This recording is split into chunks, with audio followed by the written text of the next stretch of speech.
ఇక అప్డేట్స్ చూద్దాం. మహారాష్ట్ర జార్ఖండ్ అసెంబ్లీ ఎన్నికల ఫలితాలు వస్తున్నాయి. కాగా మహారాష్ట్రలో అధికార మహాయుతి మ్యాజిక్ ఫిగర్ దాటేసి భారీ ఆధిక్యం దిశగా దూసుకుపోతుంది. మహారాష్ట్రలో మొత్తం 288 స్థానాలకు కౌంటింగ్ జరుగుతూ ఉండగా 218 స్థానాల్లో మహాయుతి ముందంజలో ఉంది. ఇక ప్రతిపక్ష మహా వికాస్ అఘాడి పేలవ ప్రదర్శన కనిపిస్తుంది.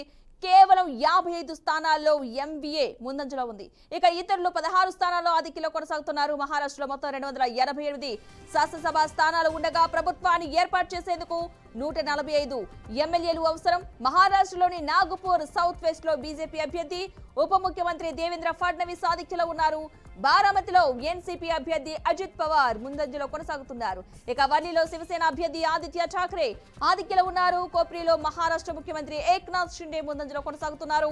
వాన్రే ఈస్ట్ లో బాబా సిద్దికీ కుమారుడు జిషాన్ ఆధిక్యంలో ఉన్నారు. కాగా మహారాష్ట్ర తదుపరి సీఎంగా దేవేంద్ర ఫడ్నవీస్ ప్రమాణ స్వీకారం చేయనున్నట్లుగా పార్టీ అధ్యక్షులు ప్రకటించారు. అటు కేంద్ర హోంమంత్రి అమిత్ షా కూడా ఫడ్నవీస్ కు ఫోన్ చేసి శుభాకాంక్షలు తెలిపారు.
మరొక బ్రేకింగ్ అప్డేట్ చూస్తున్నాం. కర్ణాటకలోని చెన్నపట్న నియోజకవర్గ ఉప ఎన్నికల్లో కాంగ్రెస్ అభ్యర్థి సిపి యోగేశ్వర హస్ విజయం సాధించారు.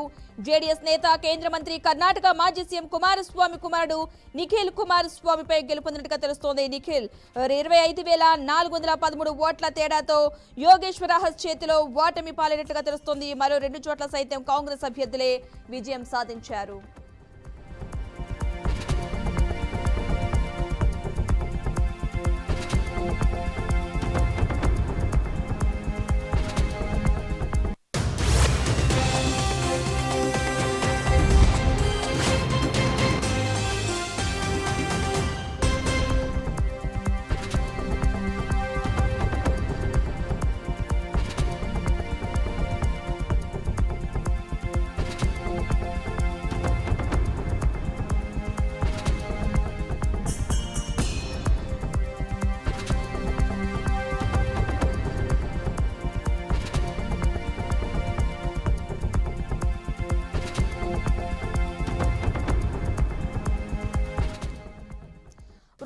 కాంగ్రెస్ పార్టీ నాయకురాలు ప్రియాంక గాంధీ ఘన విజయం సాధించారు. తొలిసారి ప్రత్యక్ష ఎన్నికల బరిలో నిలిచిన ఆమెకు వైనాడు ప్రజలు విజయం కట్టబెట్టారు.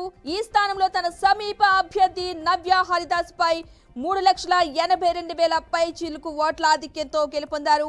ఈ స్థానంలో తన సోదరుడు రాహుల్ గాంధీ సాధించిన 3,64,000 ఓట్ల మెజార్టీని ప్రియాంక బ్రేక్ చేశారు.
జార్ఖండ్ లోక్సభ నియోజకవర్గ ఉప ఎన్నికల ఫలితాల్లో ఏసీసీ ప్రధాన కార్యదర్శి ప్రియాంక గాంధీ వాద్రా భారీ మెజార్టీతో దూసుకుపోయారు. ఏకంగా 3,82,000 మెజార్టీతో గెలుపొందిన వైనైతే మనం చూస్తున్నాం. కాగా ఎగ్జిట్ పోల్స్ అంచనాలకు భిన్నంగా జార్ఖండ్ లో కూడా ఇండియా కూటమి నేతృత్వంలోని అధికార జేఎంఎం కూటమి జోరు ప్రదర్శించింది. జార్ఖండ్ లో జేఎంఎం కూటమి 49, బీజేపీ నేతృత్వంలోని కూటమి 30 స్థానాల్లో ముందంజలో అయితే ఇప్పటివరకు కూడా కొనసాగడం జరిగింది. ఇతరులైతే 2 స్థానాల్లో ఆధిక్యంలో ఉన్నారు.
మొత్తంగా మహారాష్ట్రలో మహాయుతి కూటమి ఘన విజయం సాధించింది. మొత్తం 288 స్థానాలకు గాను బీజేపీ కూటమి 229 స్థానాల్లో ఆధిక్యులైతే కొనసాగింది. ఇక మహావికాస్ అఘాడీ కూటమి 54 సీట్లలో ఆధిక్యులైతే ఉంది. ఇతరులు 5 స్థానాల్లో ఆధిక్యంలో కొనసాగుతున్నారు. ప్రభుత్వం ఏర్పాటుకు మ్యాజిక్ ఫిగర్ 145 దాటడంతో ప్రభుత్వ ఏర్పాటు సీఎం ఎంపికపై అయితే ఇప్పటికే కూడా చాలా వరకు కసరత్తు అయితే చేసింది మహాయుతి కూటమి. అయితే మహారాష్ట్రలో మొత్తం ఇప్పటివరకు కూడా లెంకింపు అయిన ఓట్లను బట్టి ఏ పార్టీకి ఎంత శాతం వచ్చిందో కూడా క్యాల్కులేట్ చేస్తున్నారు.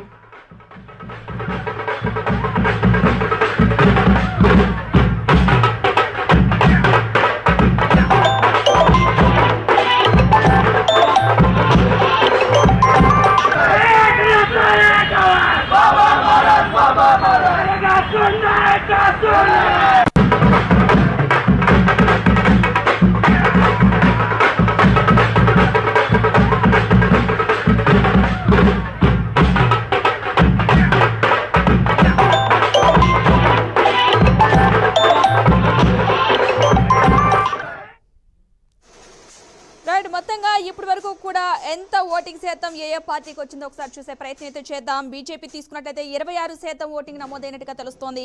ఇక షిండే శివసేన వర్గం తీసుకున్నట్లయితే 12.59%, కాంగ్రెస్ 11.33%, ఇక SHSUBT శివసేన ఉద్ధవ్ ఠాక్రే వర్గం తీసుకున్నట్లయితే 10.46%, ఇక NCP 9.93%, BSP 0.45%, NCP Sharad Pawar వర్గం తీసుకున్నట్లయితే కనుక 11.33%, ఇక మిగిలిన ఇండిపెండెంట్ అభ్యర్థులు తీసుకున్నట్లయితే కనుక 10.46%, నోటాకు 0.7% ఓట్లు నమోదైనట్టుగా అయితే తెలుస్తోంది.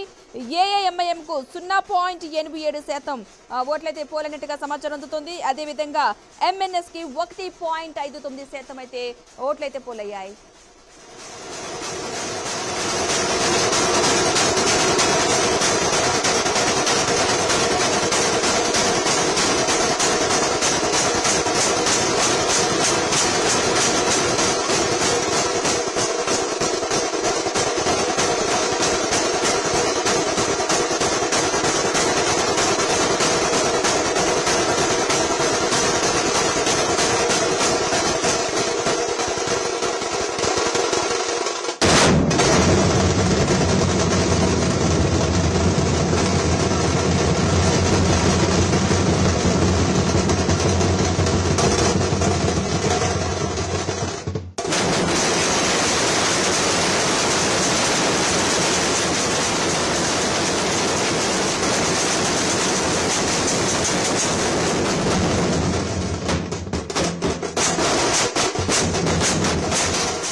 మహారాష్ట్ర ఎన్నికల ఫలితాల్లో మహాయుతి భారీ విజయం దిశగా దూసుకెళ్తోంది. అనూహ్యంగా 228 సీట్ల వరకు ఆధిక్యత ప్రదర్శిస్తూ కాంగ్రెస్ కూటమికి భారీ షాక్ ఇస్తోంది. ఇక ఇదే సమయంలో బీజేపీకి మద్దతుగా ఏపీ డిప్యూటీ సీఎం పవన్ ప్రచారం చేసిన ప్రాంతాల్లో ఫలితాలపైన కూడా ఆసక్తి అయితే కనిపిస్తోంది.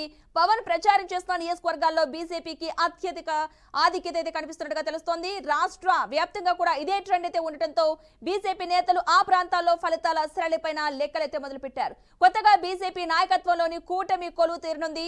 మహారాష్ట్ర ఎన్నికల్లో ప్రచారం వేళ బీజేపీ ఏ ఒక్క అవకాశం కూడా వదులుకెళ్లదు. ఇక తెలుగు ప్రజలు ఎక్కువగా ఉన్న ప్రాంతాల్లో ఏపీ ఉప ముఖ్యమంత్రి పవన్ కళ్యాణ్ తో ప్రచారం చేయించి ఆ నియోజకవర్గాల్లో కూడా ఆధిక్యం చేకూర్చుకుంది.